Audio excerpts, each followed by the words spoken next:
be most effective when we are engaged in the political process, and there's no time like the present. One of our main goals is effective advocacy through active participation from you. Those who stand for nothing will fall for anything.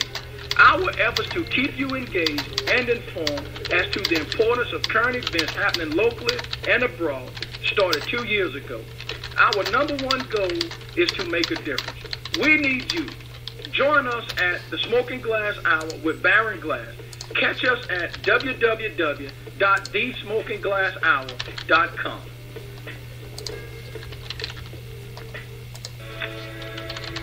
James says, "What good is it, my brothers, if someone says he has faith but does not have works? Can that faith save him? If a brother or sister is poorly clothed and lacking in daily food, and one of you says to them, 'Go in peace, be warmed and filled,' without giving them the things needed for the body, what good is that? So also faith by itself, if it does not have works, is dead." Join us on the Smoking Glass Hour with Baron Glass to make a difference and let your voice be heard. A faith without works is no faith at all.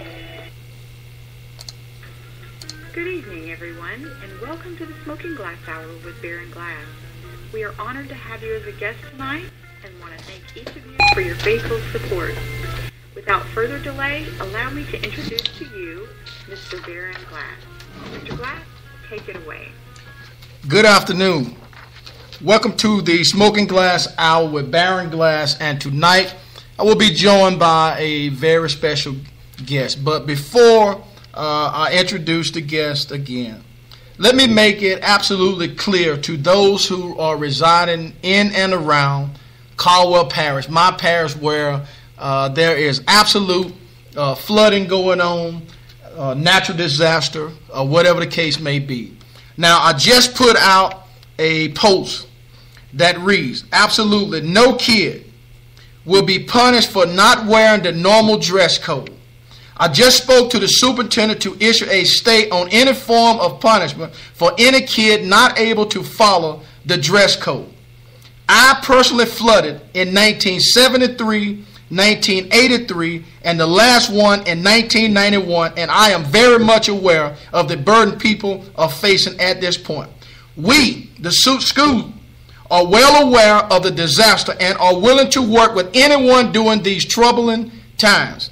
If you have any questions, you may contact the school board member that represents your district, any administrator, principal, the superintendent himself, or anybody affiliated with the Caldwell Parish school system. Now, I am not speaking for the Caldwell Parish School Board. I am speaking as an individual who have already spoken to the superintendent of schools, and we decided, based on his guidance, that this is something that we need to clarify. So if you are out there listening, please tell a neighbor, tell a friend, that if your child does not go to school with the appropriate attire, according to the policy that we have at the Caldwell Parish school system, your child, again, will not be punished. Now, we ask that you do not become contrary and send your child to school looking indecent and not becoming of a student. By that I mean, we understand that some people may not have been able to get their clothing, their normal clothing. They may have been able to just get a pair of jeans or shirt or whatever the case may be. Once again, we perfectly understand that situation. So please, work with us as we attempt to work with you as officials of the Caldwell Parish particular school system. So once again, send your kid to school tomorrow. We'll resume at the normal business hours from 7:49, I believe, until 4:10 p.m. So once again, tell a neighbor, tell a friend. Tonight, we know that a lot of things have gone on in the last week. As a matter of fact, there are some things that are taking place that I personally have never seen in the history of my adult life when it comes to political advertising, political campaigns, and running for the office of the President of the United States of America. We see an individual that's out there talking about building a wall to prevent immigrants from coming into this country. But as we have seen unfold before our eyes, this same individual is building a wall within the United States of America and dividing the people of this country from all walks of life, be it male, female, young or old, black and white, rich or poor. Now, I said some years ago, maybe 3 years ago, since we've been doing the broadcast, that what I felt would take place is this, is that either people will start to choosing sides, not the side of right versus wrong, but the side of who they best identify with. Meaning, if you are for hate, you will choose a hateful side. If you are for love, you will choose a loving side. And there are some who are out there who just want to cause problems for this country, for the area in which you reside in. So you have to make the choice that best benefits you and your situation. So here we are. Here we are in 2016. It appears to some people in this particular country that we have turned back the hands of time. I saw a post yesterday that basically said the time is being set forward, but Donald Trump is trying to take us backwards. Made very much sense to me. So I'm asking that you join us tonight on the Smoking Glass Hour with Baron Glass and our special guest, Miss Nikki Bedrick, as we discuss the implications of Chicago and the horrendous toll taken, no action, what it might bring. The press itself, according to Nikki, has made Chicago all about Bernie supporters shutting down Donald Trump, when the truth is much more complex than that. Organizers, activists have been concentrated in the city. Their presence there has helped uncover some of the most hideous systematic abuses over the previous 25 years. The press itself, by selective reporting, minimizes in the minds of people how important as an individual and a collective political pressure can be. We need them to be out voting, in her opinion, Bernie Sanders, and I co-sign that particular synopsis.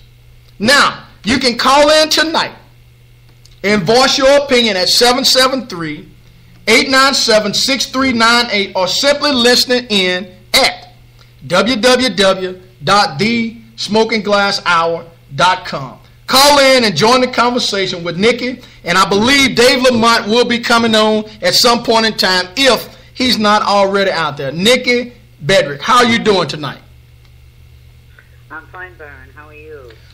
Well, I'm doing okay physically, Nikki, but when it comes to common sense, it appears that common sense has been lost within the last 10, 15, or since technology has become the number one thing going. Why do I say that? Because if you look around, there's no more love. There's no more helping my neighbor. There's no more fellowshipping with individuals in the community.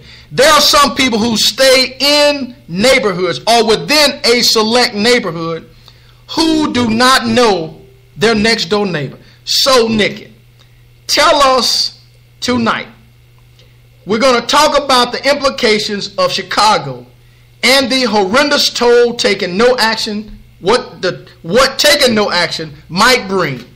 Tell us how you was able to come up with that particular format, that particular theme, thesis, or whatever we choose to call it, and we're going to go directly into that, and we're going to go as deep as we can go. Nikki Bedrick, ladies and gentlemen. Good evening. Baron, first of all, I want to extend my prayers and well-wishing to your community that's flooded. And I saw a great little post of one of your threads the other day, and someone was really surprised at community action, black, white, that was taken because of this flooding. And if you think, every once in a while we come together in some kind of disaster, and then everybody goes back again. But I was kind of heartened by that little comment. I think it might have been Corey or one of your friends. Talked about how he was quite surprised at what had happened out there that day, and that's the spirit we're aiming for. But Chicago, I think, took everyone by surprise.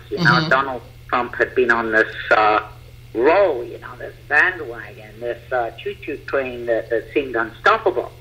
And the rallies and the abuse and the violence that was going on in the rallies, and just kind of unstoppable, And then all of a sudden, it seemed from nowhere. Nowhere became this, massive. I mean, if you really looked at the press photos and of the people pouring into the street, okay?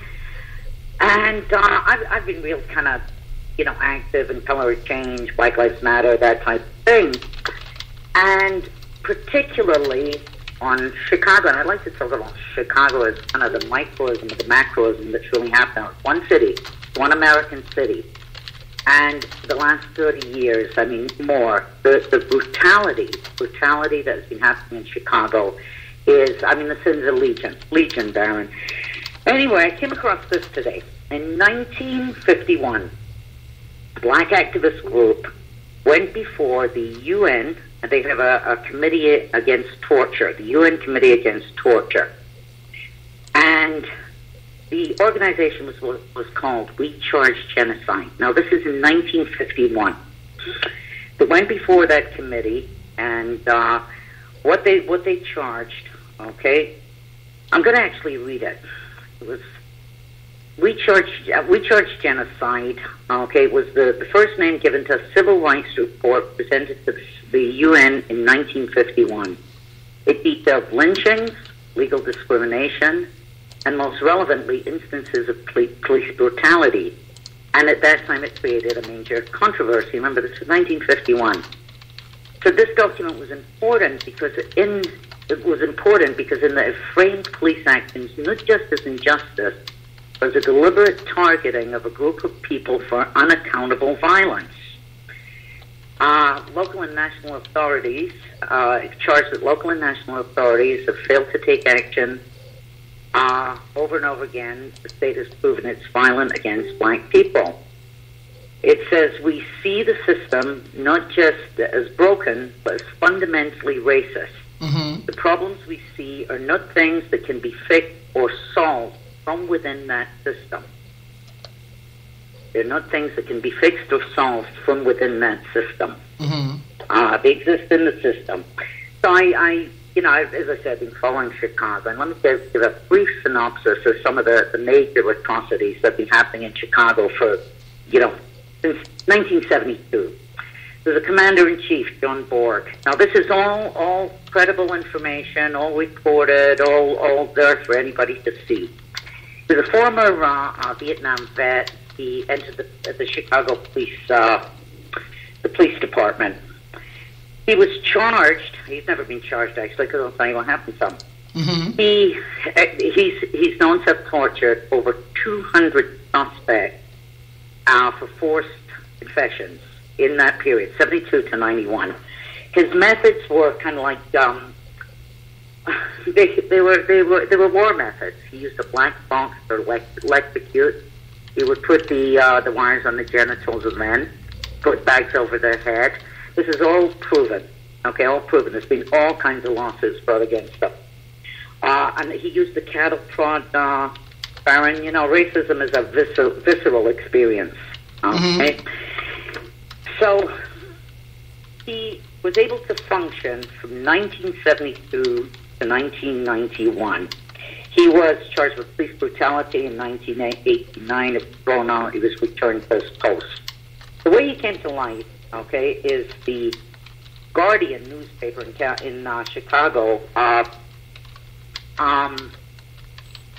a suit for transparency laws. Okay, let me tell you what the result of this was. Okay, in 2000, the governor of Illinois put a moratorium on all death sentences. These were all his victims. This is before the drug laws, really.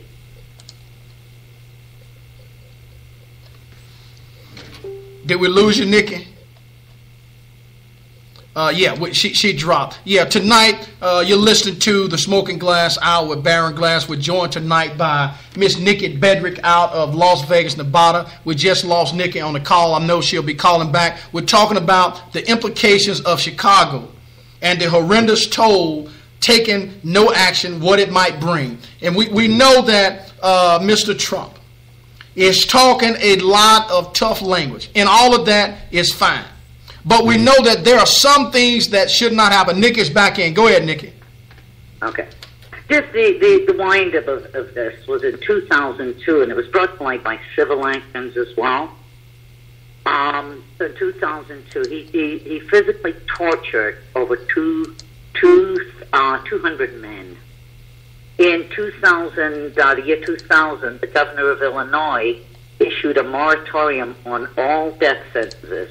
Okay, there were about over 200 men on death row. And before he left the office in 2003, he commuted all death sentences. It was the biggest it was the biggest action against the death penalty, because most of these men on death row, it was forced confessions, and forced confessions taken under the most horrific, torturous circumstances. So that's or he was finally arrested in 2008 for lying, for obstruction of justice and lying, perjury in a civil suit that was against him from one of these men. Mm-hmm. So that was 2008. He was finally sentenced after four delays of his trial in 2011 to 4.5 years for perjury and obstruction of justice. That was in 2011. He was released last year in October. He lives in Florida and he's fishing. Uh-huh. Yeah, that was Borg. We'll go to another one, which is it's so sinister. One of the requests of one of the demands of Black Lives Matter in this Anita campaign, Alvarez campaign, is to close down a place called Homan Square. Homan Square is a warehouse. It's a warehouse building, 2 stories high, and it sits between 2 crime-ridden areas in Chicago. It's been in existence for about 10 years. It doesn't book there's no booking record. It doesn't book its prisoners. It's taken in over 7,000 men in the last 10,000 years. This is another Guardian transparency lawsuit. Mm-hmm. It's taken in over 7,000 men in 10 years. It's kind of like a pre-warehousing before they get to the police stations. 6,000 of those men have been black. It's secured 5,800 charges, okay, where the men have been charged, all drug charges. The men have, again, it's a place of brutality and torture. They're denied attorneys. As far as the records that have been provided, 1% of these men have been provided an attorney. Uh-huh. Attorneys all around Chicago call it the scariest place. Doesn't look like a prison center, and they actually use a term. When someone goes into Homan Square, they are disappeared. They actually use that term, that they're disappeared. Meanwhile, they've been able to secure 5,800 convictions of the men that come out of there. And it's known for its methods. Incidentally, John Borg's squad they used to call it the Midnight Crew. You know, like vigilantes? Uh-huh. So that's another Chicago. This is before we even get to Alvarez. So all of this is known, and it's all come to light in the last years. And it's all known by the young activists. So the young activists have concentrated on Anita Alvarez. Anita Alvarez has been the prosecutor of Cook County for 8 years. In her watch, 75% of the police killings in Chicago are black. 75%. She's refused to bring charges against 68 officers. She's legion. Let me just spend a minute on her. She I want to go to the young boy. What really brought her to light was the Lamont McDonald killing. And really, I mean, that one tore my heart out. I have, almost as a eulogy for this young boy, let me tell you about this young boy. Mm-hmm. He was taken, it came out later, he was taken from his home at 3 years old for abuse. He was sent back to the home. He was taken out again at 5 years old. He, just a foster home. He was abused and molested in foster homes. So now you have this 17-year-old kid on the street. And I spoke to a social worker, not a social worker, he actually had a doctorate, and he had gone back, he had grown up in one of the Chicago ghettos, and he had gone back to work there.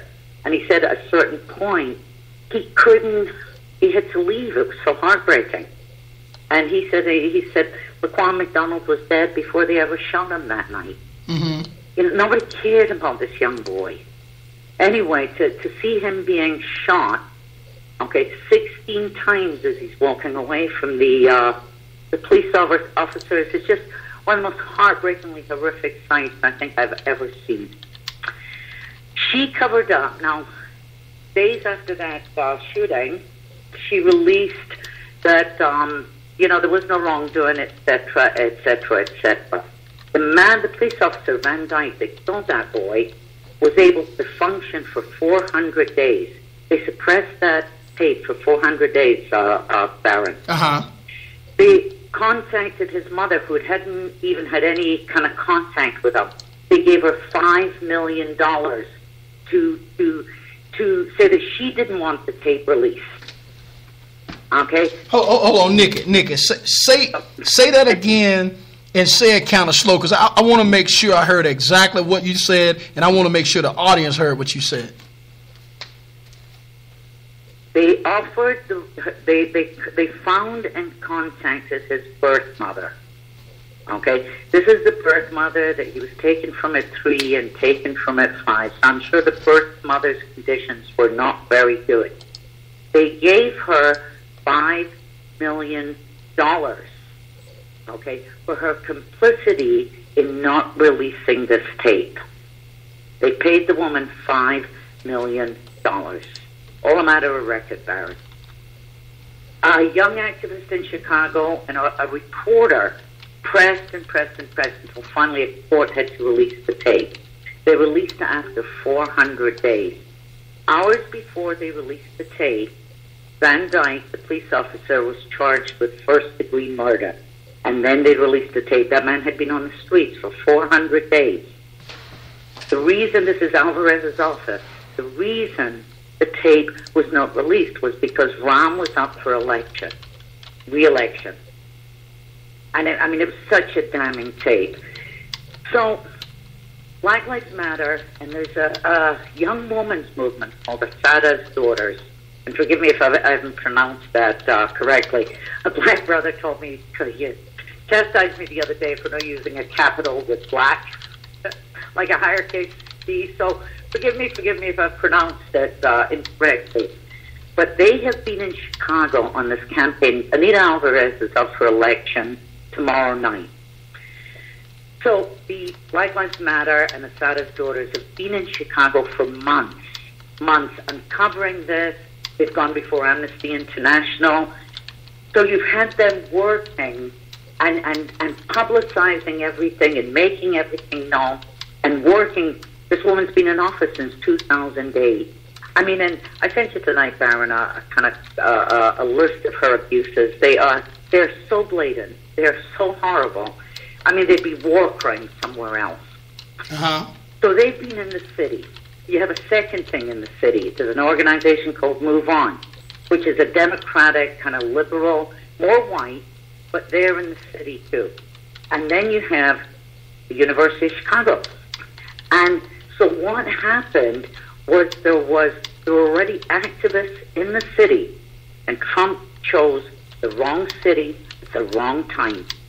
And I think what you found, and these groups may be splintered, but there was a coming together of that 1 week before Trump's rally.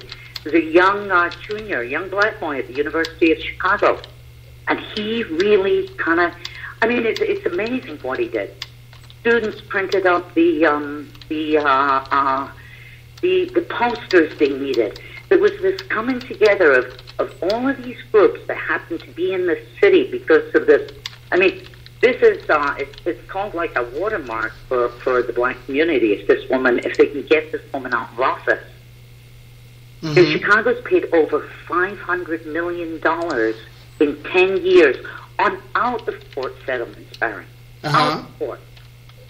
Police for $500 million. They got a shattered inner city, and the taxpayers are paying $500 million for police brutality lawsuit out of court. Mm-hmm. So you can only imagine what those are. Right. You know, so there was this confluence, this backlash against Trump. 3-4 different activist groups working in the city already. Because tomorrow night's a huge night. It's tonight, in fact. Tonight's a huge night. And then the young students, and I mean, it was an incredible thing to see.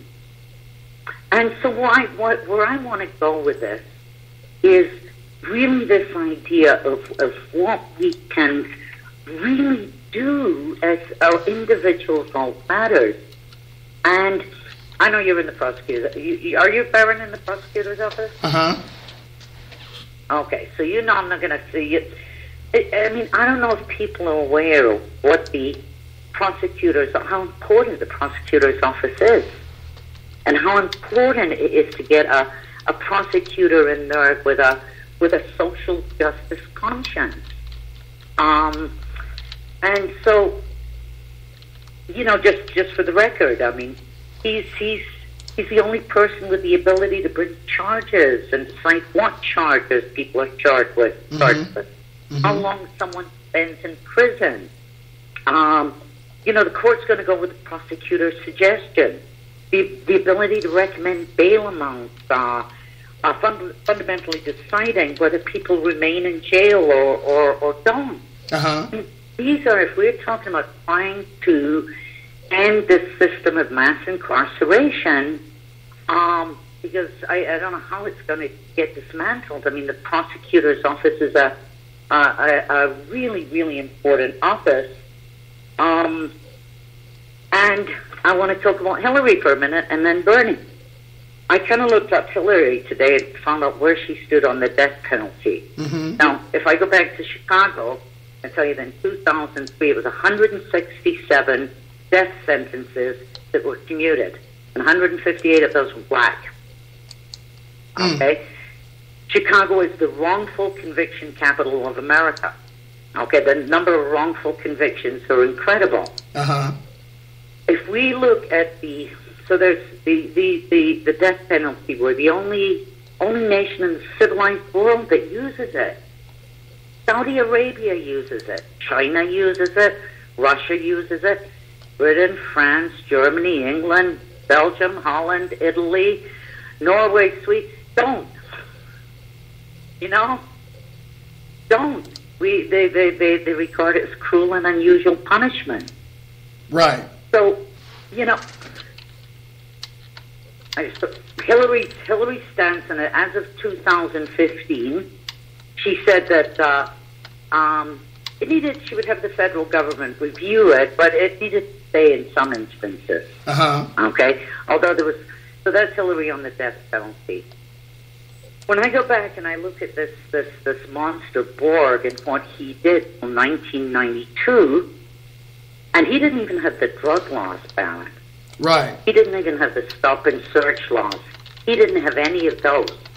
That's what I'm saying. His confessions had to be, you know, for violence, for murder, for whatnot.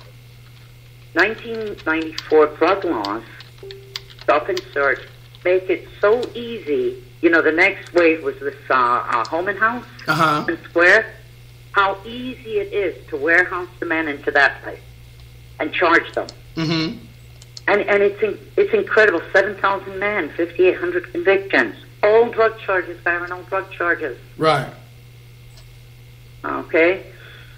So and I believe Hillary to have been responsible and supportive and gave the new name of super predator to the black communities. And I read before that United Nations document said simply, we cannot fix something. I'm going to read it again. And this is where I believe, we see the system as not just broken, but as fundamentally racist. The problems we see are not things that can be fixed or solved within that system. Right. She is that system. Right. She is that system. She's part and package of what created that system. Right, Nikki. And it's only in this election year, and only when she was challenged by the young woman from Black Lives Matter, it's like an afterthought to her. It's an afterthought. It's not. To my tones, I believe you've got to be morally convicted that it's wrong to really want it. It's not a political expediency. Right. This is morally and at every level anywhere wrong. Right. So Nikki. And I look at Bernie Sanders. Right. Let me ask you this. So when we talk about morally right and morally wrong, do you feel that in some way, shape, form, or fashion that the morality that this country has figuratively displayed to other countries, that we are now finding out that a lot of this is really superficial and is not really authentic? I'm not quite sure of the question, Darren. Ask me again. The morality that you are speaking of, the moral issue, the moral right versus wrong. America has for 200 years plus has displayed all of this founded on the Bible and all of this other stuff. But when we look at the actions thereof, or the actions of America, is it in fact the morality that we're talking about is really more superficial than it is authentic based on the actions that we are now seeing? Oh, absolutely. Absolutely, Baron. I think slavery has always existed. It's just always there. The conqueror goes in, wins the battle, enslaves the people. Right. Slavery has existed. And my forte is not politics, it's history. It's through history. Okay, what made the slavery and the enslavement of black people from Africa immoral and wrong was in while you were being enslaved, Michelangelo was painting the ceiling of the Sistine Chapel. Michelangelo was painting the Mona Lisa. Well, I'll tell you, Nikki. Before you go any further, there is a listener out there who says, "Tell Nikki to run for mayor. She's smart. Calls it like she sees it." Go ahead. Thank you, but so what made it different? Okay, was wars enslaved. So the Romans went into France and they enslaved the people. Okay, and they were the conqueror and they stayed there. What makes this different? What makes this very different is by the time the 16th century. Okay, from the time the sea nations discovered the compass and they could sail, anywhere they went in the known world, they said was theirs. Okay, they plundered the natural resources. Now you forcibly, the conservative estimates of 12 million people taken from a continent, torn from their homes, torn from their cultures, torn from their families. Okay, and you have now. I read today. It's in modern history, the displacement of the black African to America. The only other thing that is Stalin, after the Second World War, he had a beef against one ethnic group. He'd moved 3 million of them up to Siberia to perish. And it happened all over Russia. But in the name I think, first of all, it's money, it's profit. Your bodies, in the South during slavery, you can talk about cotton and you can talk about tobacco. But your bodies constituted the wealth of the South. Your bodies were worth more than anything they were producing. Uh-huh. And I think now we bring in, and I wrote on it the other day, now we got to justify this. Because, we're Christian people. We got to justify it. So we find that old story, Noah's son, Ham, who says your children are going to be servants of servants. Uh-huh. The in the Bible is that the children were black. Mm-hmm. So we're going to go with that. Okay, there's one justification. Mm-hmm. And then the second one, so that, it's kind of like, those folks that take the Bible and use it to justify anything. Right. That's one of them. And it was all for profit. And then the next one is as the slaves were being taken, the advent of science was happening. Okay? So they're scientists now, they now encounter black folk who look different from them, so they regard black folks as subspecies. So that gets written into the laws too. But in the name of what's different and what's wrong and what's immoral and is this taking, Byron, that 12 million number. And I went to British estimates for it. I didn't stay with American. Uh-huh. Okay, because they rewrite their history. They're the greatest revisionists of their history that you can imagine. Mm-hmm. The estimate that 1.5 million perished on that journey. That's genocide. Right. So Nikki, let's kind of turn the wheel a little bit. All of this information that you're providing is troubling more and more as you listen to it. And then we look at the heinous systemic abuses over the past 25 years, as you stated. Why is it that there are still people in this country who still refuse to recognize that these types of actions, it continues to allow the legacy of racism, hate, division, and all of those other negative attributes to exist, and it continues to divide us even when we should be united? I was reading Ta-Nehisi Coates last night, and I think that's one of the most, his little book is one of the most profound books, I think, to come out and write about really racism since James Baldwin. Mm-hmm. I mean, he's a poet. But I'm going to read this little thing that I found.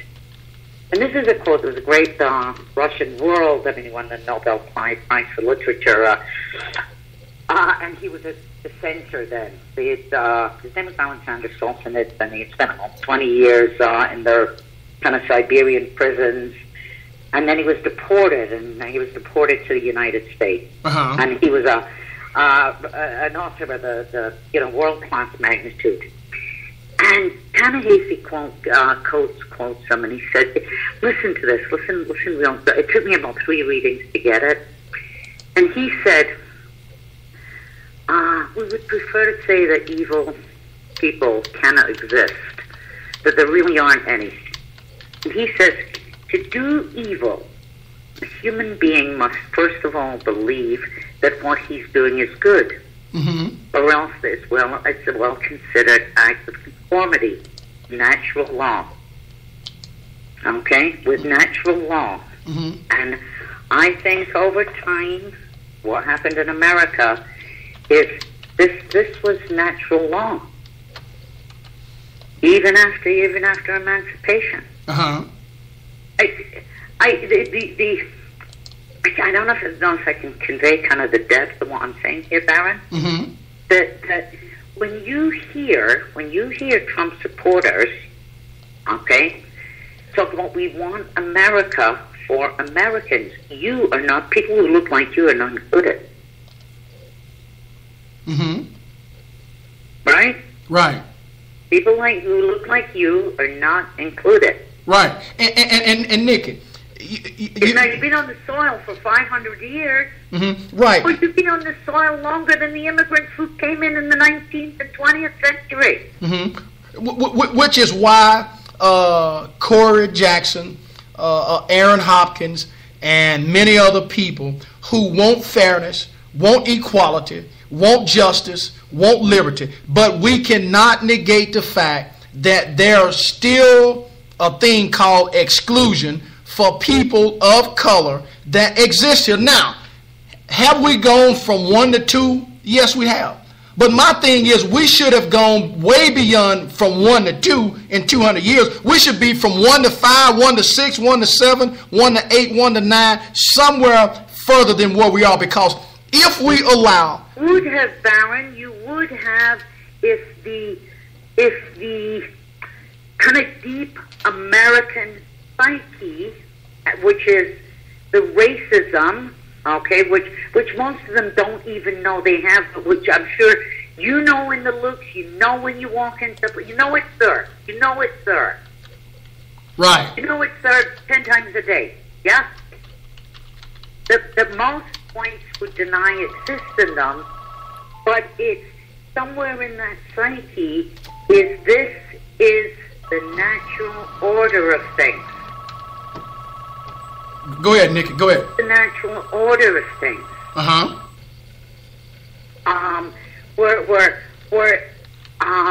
Where black is different. This why only so far. Okay, they are not equal. I'm talking about my white brothers and sisters here, Baron. Okay, I don't share the same history, so I can look at it objectively. I've been in America 40 years. Okay, and it is there. It is there. So Nikki. Most kind of go about their lives and they don't see it, and Nikki, the state's enforcing it for them. Right, Nikki. You just said that. Right. You just said, and I want to make sure that people understand why there's a difference. You said that you don't share the history as it is now. Let me ask this. Why is it, or how is it that you cannot share the history when everybody else, or the majority of people who resemble you, they say we're wrong for thinking outside of what we're thinking? I didn't grow up in America, Baron. So I didn't get any past any racism DNA. Okay. I grew up in America. I didn't come to America until I was 19.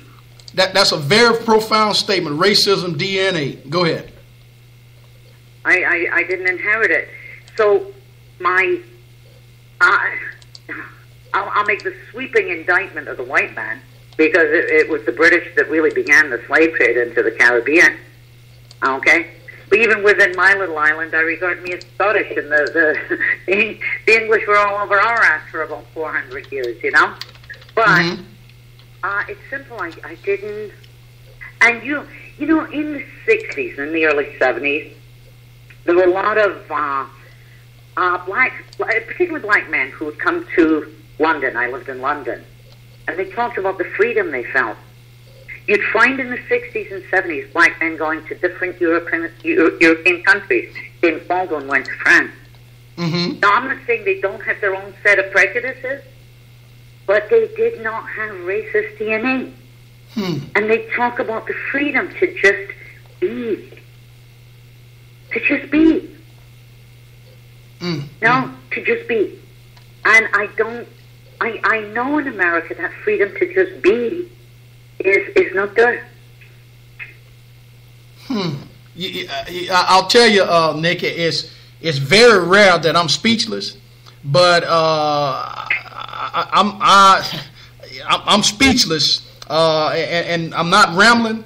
I just don't want to put out the fire that you are allowing to happen, and the fire meaning the honesty and the truth, because see, we're going to have this conversation, and Chicago proved that this conversation must happen. We cannot allow individuals, whether they Donald Trump look like him or whether they Donald Trump who look like me, we cannot exercise these types of thoughts, these types of inciting types of things that go out and spark people to do things that are unnecessary. And then this guy comes back and says, well, you know, I think I'm going to pay his attorney fees. Talk to me a little bit about that, Nikki. Hey, Barry, can I point something out to you? Go ahead. Do you remember when we spoke last night? Spoke about, all of these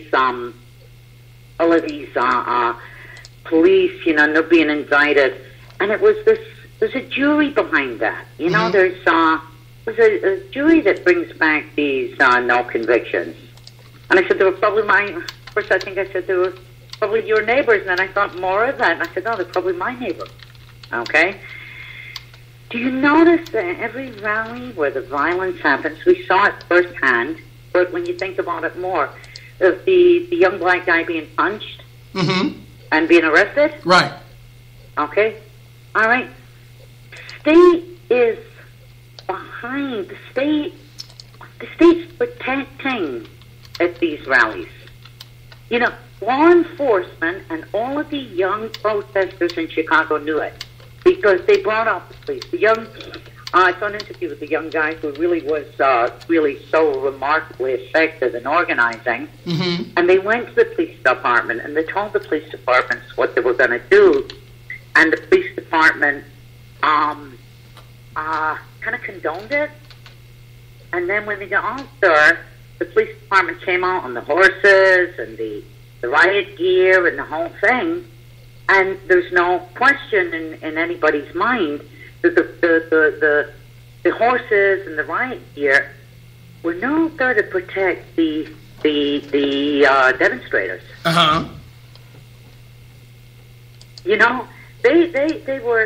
They understood that if they went out of line, the police were going to attack them. Right. Good bumps, guys. So I see all this commentary that he should be indicted for spreading hate and riots, and there's statutes against that. Okay, and nobody's doing it because he has state protection. So, why those? But let me ask you. Valley arrested the black man. Well, which brings me to my point, Nikki. There's a such thing as immunity and absolute immunity. But here's my question. Anybody that incites a riot or inciting that type of tone, my question is, why does the Constitution that all of these people seem to believe in, why is the Constitution not applied? Here's the deal. When the Black Panthers went out and did what they were doing, they were creating power within the community, not to overthrow, not to do anything to the government other than to help their people. They were vilified, maligned, ultimately hated, and almost destroyed. Donald Trump has done the same thing that the Panthers has done, and he's getting a free ride. Nobody's contesting him. He's doing everything that he wants to do, and I'll tell you, Trump is a coward, and had he not had all of this money that he's got, he wouldn't even be the topic of tonight. Yeah. I mean, there's no question of that. But the Black Panthers were criminalized. Malcolm X was criminalized. I think the Black Panthers' life was 17 years. They ended up killing them all or jailing them for life. I think the last one just died in prison. Okay? And they broke because you had to wait for the state on that one. Mm-hmm. You had Hoover, the FBI, they were blind. They were blind. It's some of these things are black and white.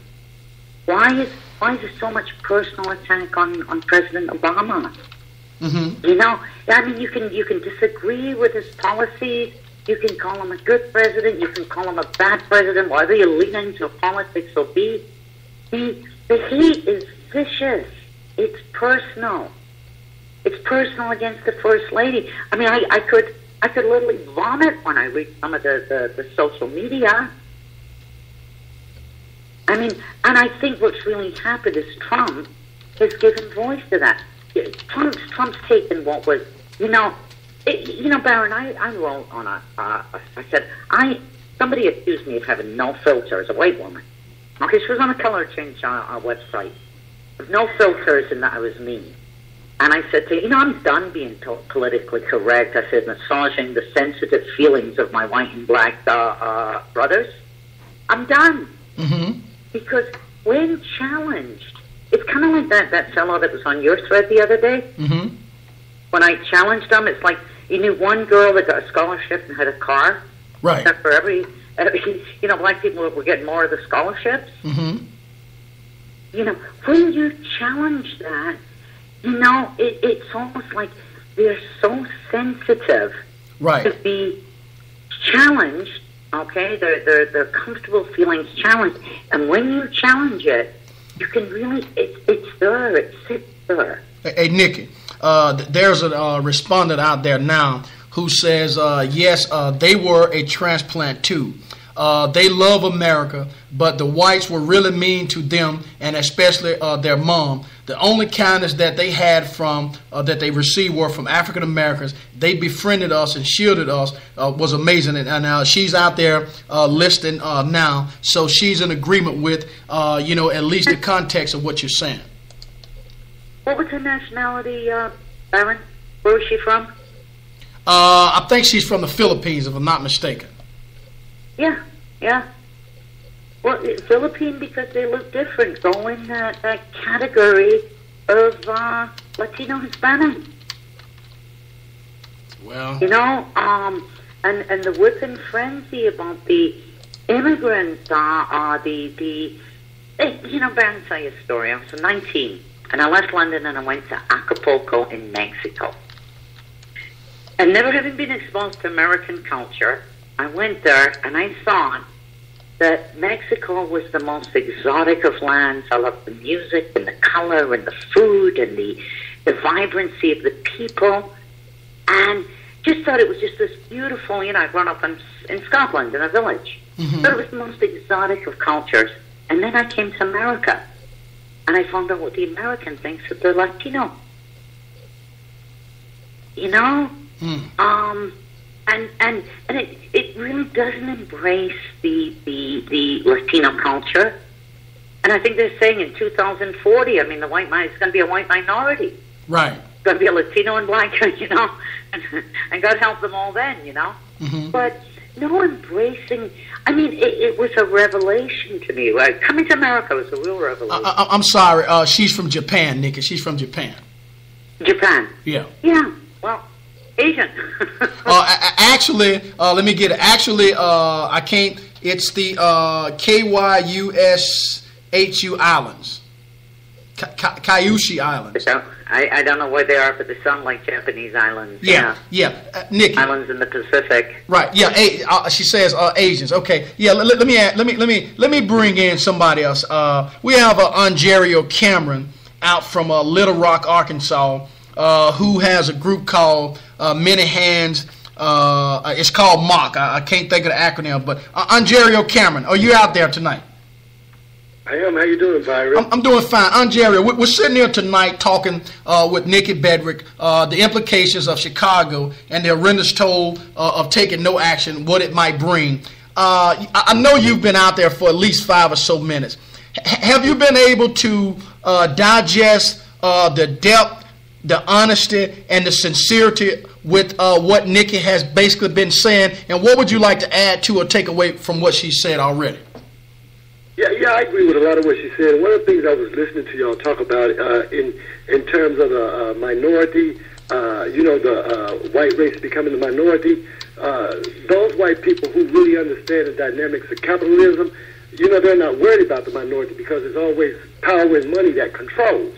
So this is why you already have 1% of the nation controlling the rest of the world. So see, that 1% is very, very small, and they control everybody else. So it's going to always be capitalism that controls the politics of this nation. So it doesn't really matter if you have blacks and Latinos as the majority. It's going to always be capitalism, and that's what we have to get control of in order to have an equal footing, is the economical status to bring us on a level playing field. And we have to get more minorities, both Latino and blacks, into politics. And we have to get them there to make policies and legislations that is conducive to fairness. Okay, Nikki? Oh, I'm in total agreement. I'm in total agreement. Mm-hmm. So, the oppressor is never going to give it, ever. And there's a whole other dialogue about what really needs to be done in the black communities. And by the black communities themselves. Well, I think economic power, absolutely. I mean, America responds to the mighty dollar, you know? Absolutely. I absolutely agree. Mm-hmm. The economic power and more voting control, and that's why I really emphasize that thing on, if people would understand how important that prosecutor's office is. Mm-hmm. So, Nikki, how important it is we get a friend in the presidency that will look to alleviate, the direction will change. Mm-hmm. So how does the press play in this, Nikki, since we noted that, the press, is not doing their thing, and they made Chicago to be basically a mockery by trying to blame, Bernie, now Bernie, and Trump is going at it. So we have nothing by way of a political race. Now we have a potential slugfest, and eventually, Nikki, people are going to come to blows again. Chicago is what I call the leading tone. Like, they say do, re, mi, fa, sol, la, ti, do. Then it starts back over. It's the leading tone. And if we don't listen and learn from what we have seen, when we should have listened and learned back in the 60s through the 70s, 80s, we never had this conversation, this dialogue.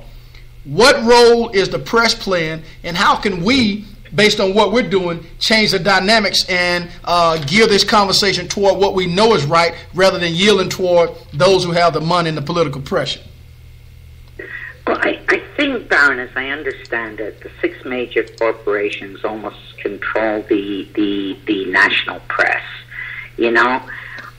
So while that particular press, which is the one people see, the nightly news, or they turn on the computer and because let's face it, most people, and it's not a reflection on, are ignorant, and I mean ignorant in the sense of unlearned.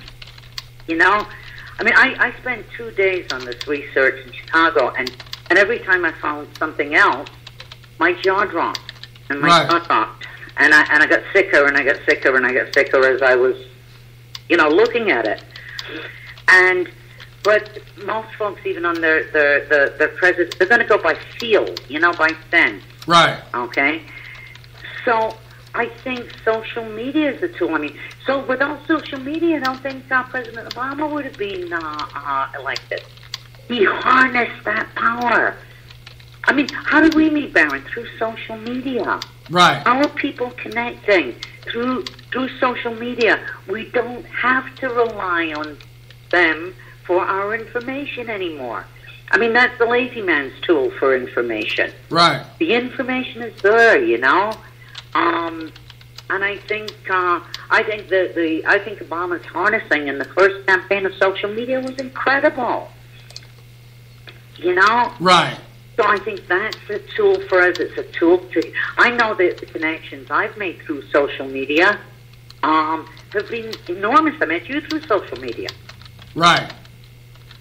And I think it's this engaging of each other. But I think first you've got to care. You've got to feel that there's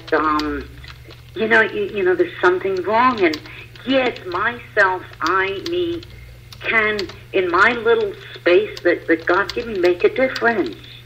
My vote can make a difference. People died for that vote. Exactly. But it's not going to change if we all just sit around and talk about it, Right. Nikki, let me ask, Angerio, how do you look at the situation that unveiled in Chicago, and what would you like to see from this point on to try to either rectify? Well, let me put it this way. I have no issue with peaceful protesting. I have a great issue with a rich man who tries to use his might to enforce and incite those who are ignorant, and he's called them ignorant, to get out there and be like they are actually following Hitler. What do you say, Angerio? Well, I think Miss Nikki is spot on this. When you start talking about the media's participation in a lot of what's going on in Chicago, because a lot of people are there for that 15 minutes of fame. And when you have the news media showing up and hyping it on there, then that's what happened. And see, I think that the way that you change the media context is the way that you change any other thing in it. You either ignore something to pay attention to it, or you give it more attention that it wasn't expecting. It gets attention. Right. This is the biggest culprit in probably all of this that's going on. You know, most of these people are showing up because the media is there covering it. Now, and so they're giving it that kind of attention. So I think that we need to send letters into our major media outlets and let them know how we feel, just as we would do our congressman if we didn't like things that were going on with his policy. So that's how you do it. You do it at strength come in numbers. So the more people you can get to galvanize against any entity, then the more you can create change. Right. That's what we can do as a people, to create change in the media, because if we don't stop that propaganda machine, then you're not going to stop this. Okay, we have another, the same respondent out there says, the world is watching this. They have a friend that's in the Netherlands that said they would offer American refugee status, and so is Canada. Now, when I talked earlier, Nikki, about this hypocrisy, I believe that one of the reasons why these other countries are now really frowning on us is because we have tried to force them to do everything that we felt they should do when we can't even take care of our own evils here in this particular country. What do you think about that? I think it was when during the Second World War, which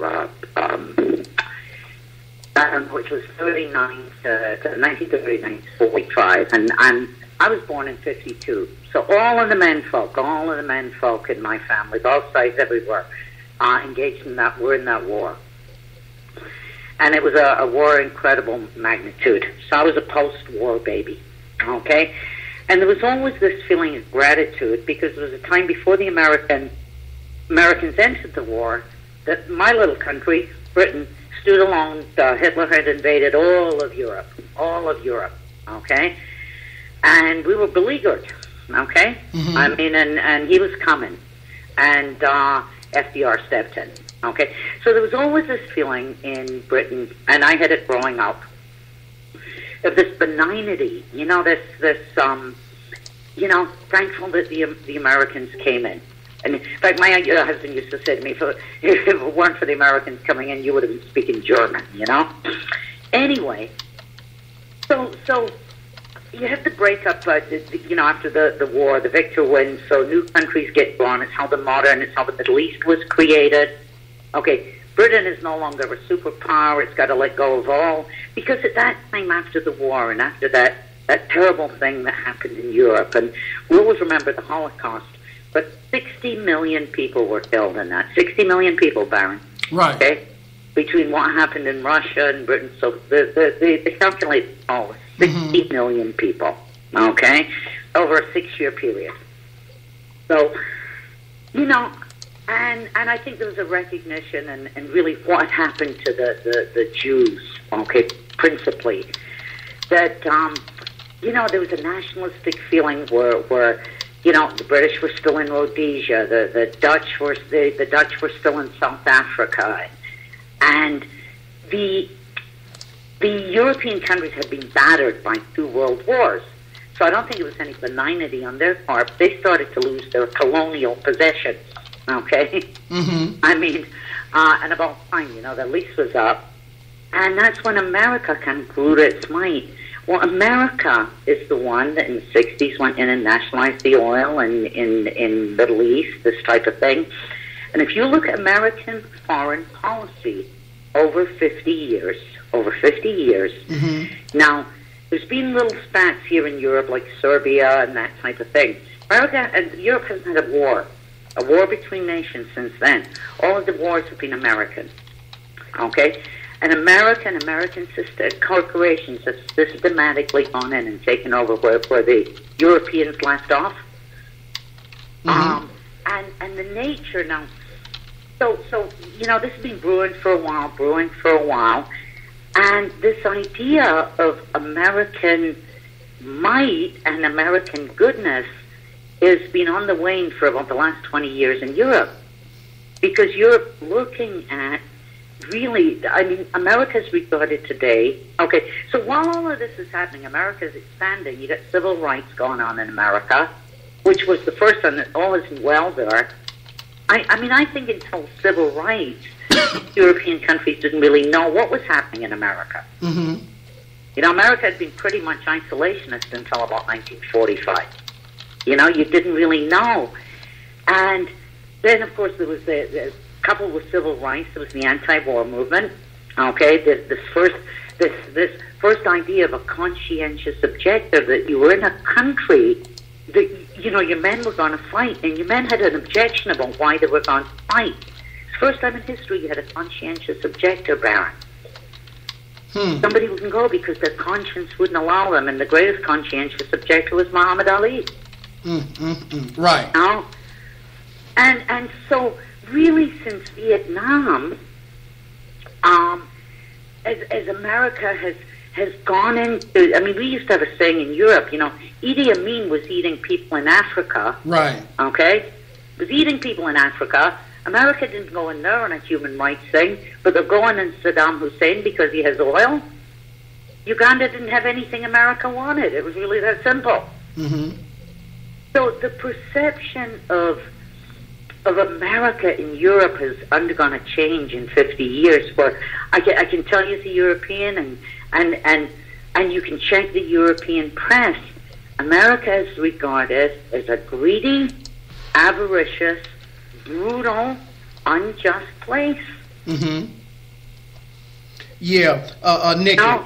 Yeah, Nikki. Vanessa has just joined us. I want her to come.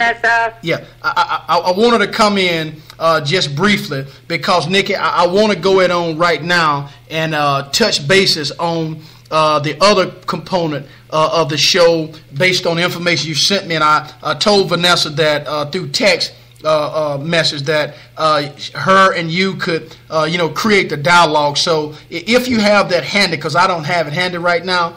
Just let Vanessa get a gist of where you're trying to go on Thursday night show so people can get a preview of what we're going to be talking about, because this conversation is deep. I believe when you talk on the topic on Thursday night, it's going to go probably as deep as we've ever gone, other than the fact when we've done the shows, no one is born a racist. So I'll let you tell a little bit about that, Nick. Vanessa, you out there? Yeah. Okay, go ahead, Nikki. Hi, Vanessa. Hi, Nikki. Wait, you remember, Vanessa, when we were exchanging back and forward, and I think it was you or I said, we should sit over a meal one time and solve the problems of the world? Yeah. What I was thinking is as women, as women, and women appear to me, when I look at the young gal that broke up the RAM conference in Chicago a few months ago, she steps into a hostile situation. When I look at, again, who challenged Hillary Clinton, it was a woman. When I look at who oftentimes walks through Trump rallies, it's a woman. And I thought of Rosa Parks. It was a woman. And I think... I read once that women are built for endurance. Okay, we're built for endurance. And I was thinking of how it's our men, it's our fathers and our sons and our brothers and our lovers that get lost and dead, and all of this war and conflict, racism. It's our men. Okay, it's the men. And Vanessa, do you have children? Vanessa. Two. Vanessa, Yeah, do you have children? Yes, I have two. Our mom's lovers, right? Huh? Yeah, we know what that is. And I just thought, as two women, it seems to me that the women are really playing an active part, with this innate, and I'm not talking about the manly part, there's things particular to men that belong to men, but there's things particular to women, a particular kind of strength that women have that's particular to them. And I thought, as two women, just talking about families and and the loss and what all of this means, maybe with an eye to how we can help our sisters. Right. Just an idea. What do you think?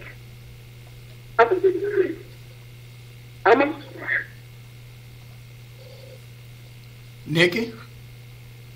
I'm hearing the answer, Baron. Yeah. She said that she's good with it. Okay. Yeah. Forward, yeah. And let it almost just fall where it may. So, just let it fall where it may. What do you think, Baron? Nikki, as I told you via writing, that this show is to engage, encourage, and inspire people, as well as open their eyes to make a difference.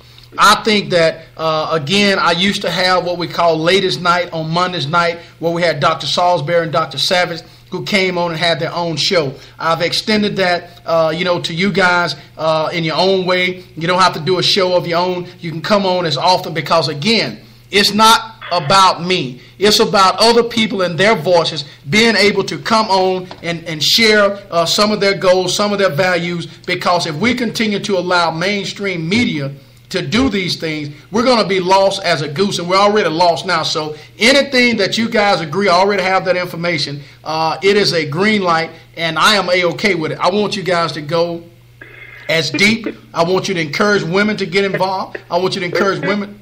Go ahead. Sorry, could we possibly get another couple of women in as well?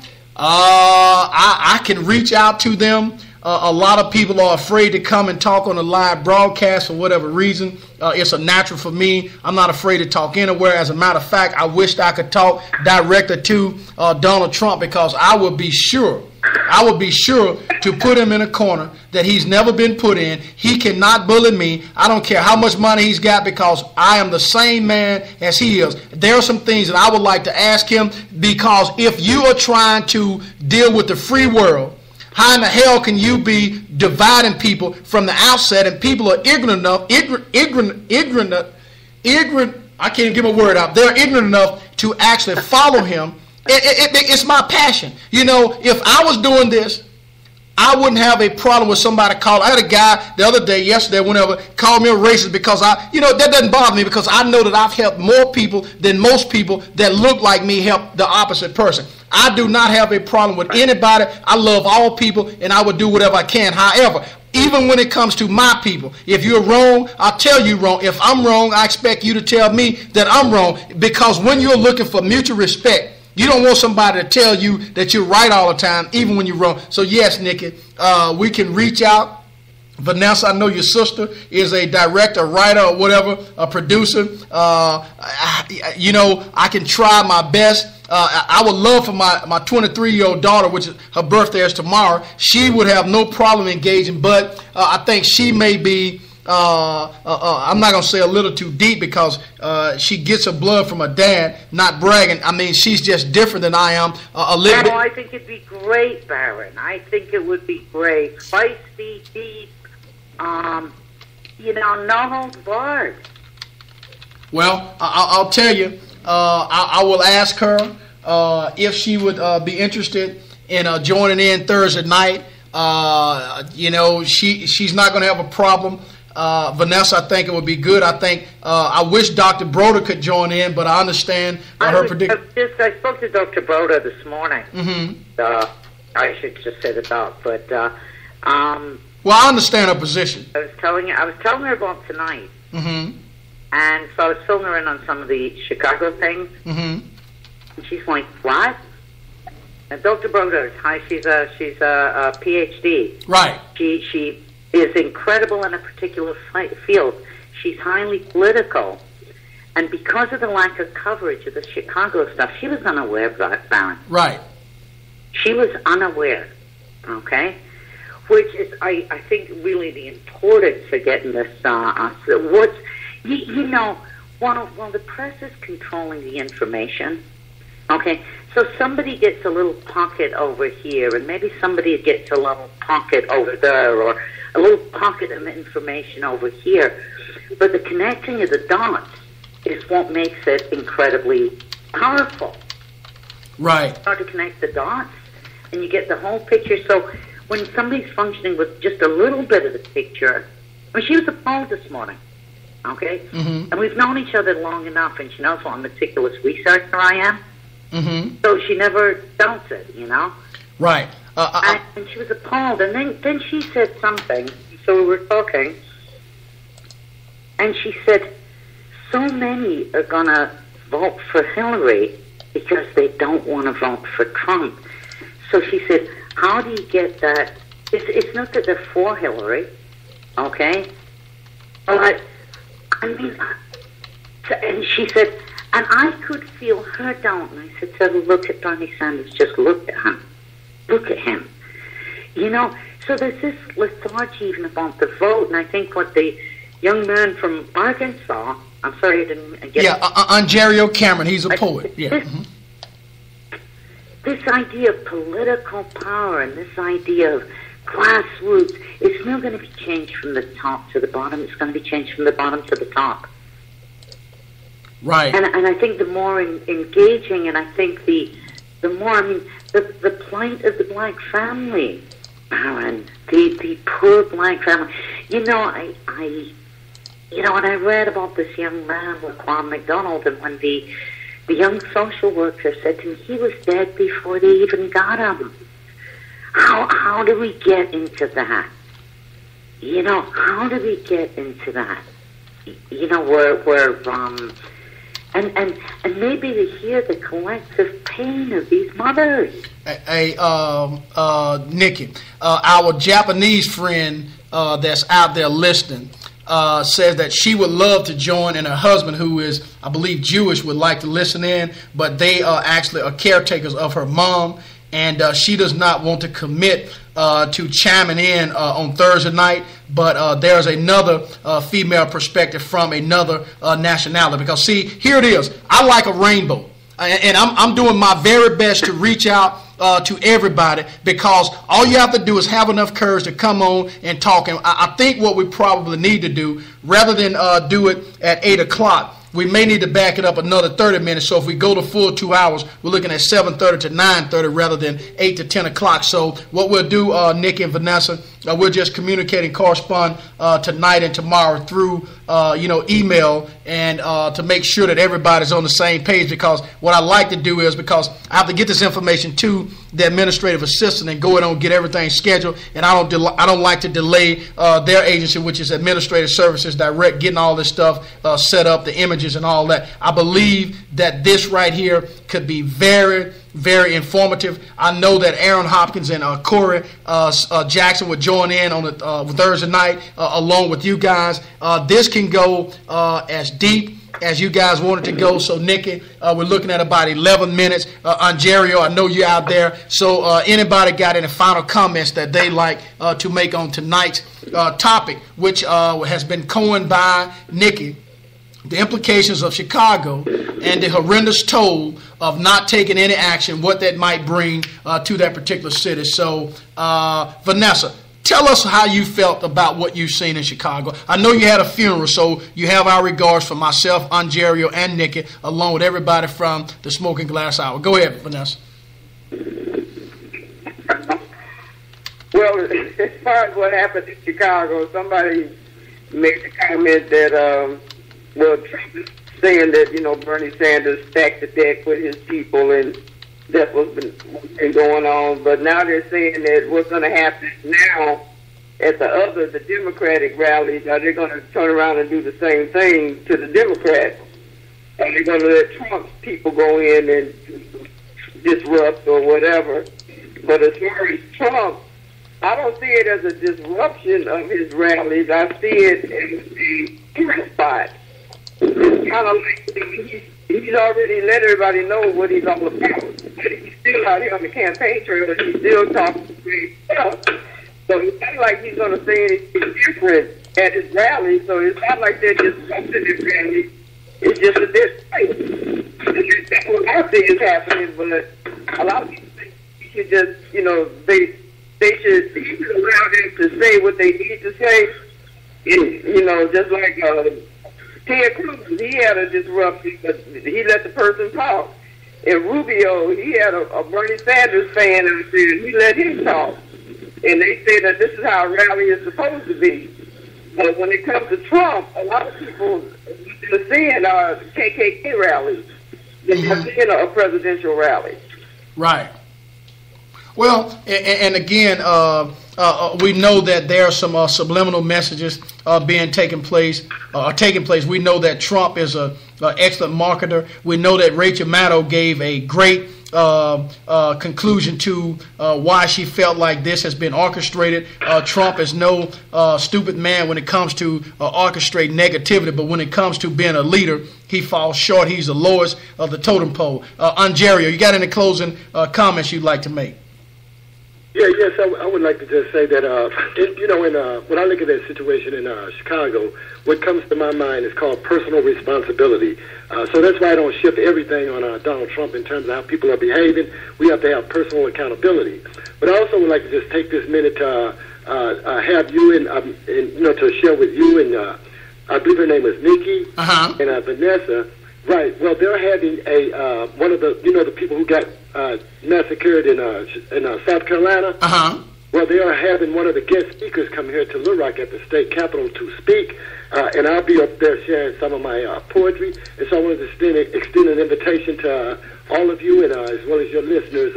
It's on April the 4th at the state capitol here in Little Rock, and it's about healing without killing. That's my message. Well, I'll tell you, Angerio, if you can chime in Thursday night with one of your wonderful poems, I would love for Nikki. I know Vanessa has heard it before. This guy is very gifted. He don't read it. Once it's written, he comes straight from his mind. He never looks at a piece of paper or anything like that. Nikki Bedrick, you got any closing comments? Oh, I would love to hear that. That has my poetic heart. I love it. Thank you. I would love to hear it. It'd be a privilege. I think the message I take from Chicago, and particularly since I've been kind of like deep in it for days, is a message of hope. I think what I saw in Chicago was really a coming together of several grassroots kind of organizations. I think I saw the fruits of the activist work. I saw them engaging I think the decision of the students, but they just did not want Trump on their campus. Right. And I have it.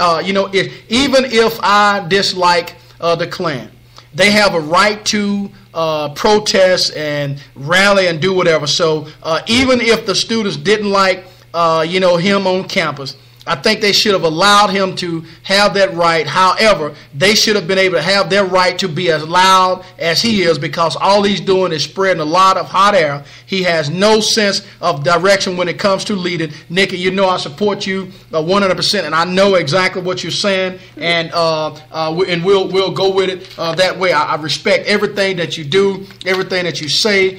You are one of those who, if somebody come on, they better be ready to fight fire with fire. I saw you the other night, rather. You challenged an individual, and as a result of that challenging with them in their position basically close to divisiveness, racism, or lack of some type of logic, you challenged that person, and rather that person engaging with you, I believe they block you. So I think we all need to band and join together. We all need to do... I actually, after a couple of curses as well. Well, it's on the thread. Well, let me just put it this way. Whatever it is that I put out there, not that I'm so great or whatever, because I'm not. Nikki, we're all are talking the same language. Let me just tell you, my goal has always been, when I write something, I write it from the heart, and I'm trying to get other people engaged in a conversation where they may otherwise have not been comfortable talking. So when somebody comes on my thread, I always like to try to protect them as long as there's some logic. Now, if they come on with this crazy stuff or whatever, then you enter the hornet's nest with your own at your own risk, and you better have your own spray to take care of the hornets, because I'm not going to do it. It was a very good conversation. It was going well. Nikki was very pressing. She was very logical, very methodical, as well as very open-minded and just asking questions. And she always put respectfully. Vanessa, I have told the administrative assistant many times, you're one of the most creative individuals that can write that I've seen. I know that sometimes you get a little nervous or whatever when you're talking live, but what I want people to do is just come on and talk in a calm manner, just like you're having a conversation. I have been doing this since I've been a kid. My mother made me literally get up in front of the church when I was a young boy, wearing the little suits and different color clothes and stuff like that. So I'm not afraid to talk in front of anybody. But every now and then, I like to sit back and let other people grab the mic, because it's not about me. It's about other people. It's about other people doing some things that they want to do. We got about 4 minutes left. Nikki, I'm going to let you close it out by telling us basically about your topic that you have chosen along with Vanessa. Hopefully we can get Irene in, and we'll try to reach out to a couple other people that can come on and talk about some things. Go ahead, Nikki. Baron, thank you for the night. I think just in conclusion, I think when people get together and you have a willingness and an openness, and you can suspend your I've said this before, you can suspend your opinions, just stick them out there, leave them alone, like put them in another room for a minute, open your ears and hear each other. And I think the plight of the black family, I think the plight of the poor black family, the mothers, the children, is most of this press, most everything you see, they're dealing with the aftermath of it. They're dealing with the aftermath of it. We're dealing with the troubled teenagers. We're dealing with, but the root cause is this emotional and spiritual and financial poverty that people are being born generation after generation into. It should have been my lot in life, Baron. I'll tell you that story enough time. I was born into that. Mm-hmm. Where the men have no jobs and there's crime on the streets and there's not enough to eat, and it creates this poverty of spirit. And if we believe we are what we teach, our children are what they see. Our children are what we teach them. How do you even get a start in there? It's been done to your fathers, their fathers before them, their fathers before them, and their mothers before them. In this idea, we got to stop the wheel. We got to stop the wheel. I'll tell you, Nikki, you have done a wonderful job, not cutting you off, because we got 30 seconds. You've been listening to the Smoking Glass Hour with Baron Glass tonight, joined by Nikki Bedrick, Ontario Cameron, and Vanessa Ghazi. Thursday night we will be talking once again at 8 o'clock p.m. Central Standard Time. If we change the time, we will let everybody know. Nikki will talk. Vanessa will talk. Ontario will talk. I'll reach out to Corey and Aaron and anybody else that wants to come on and engage in a conversation where you can feel free to talk about whatever it is that's bothering you, to try to help a neighbor, help a friend. We ask that you please share the broadcast with anybody that's out there. Thanks again for listening to the Smoking Glass Hour with Baron Glass. Good night, Nikki. Good night, Vanessa. Good night, Ontario. Good night, Baron. Good night, Vanessa. Good night. Good night, Ontario. All right, good night. Thank you, guys. Good night.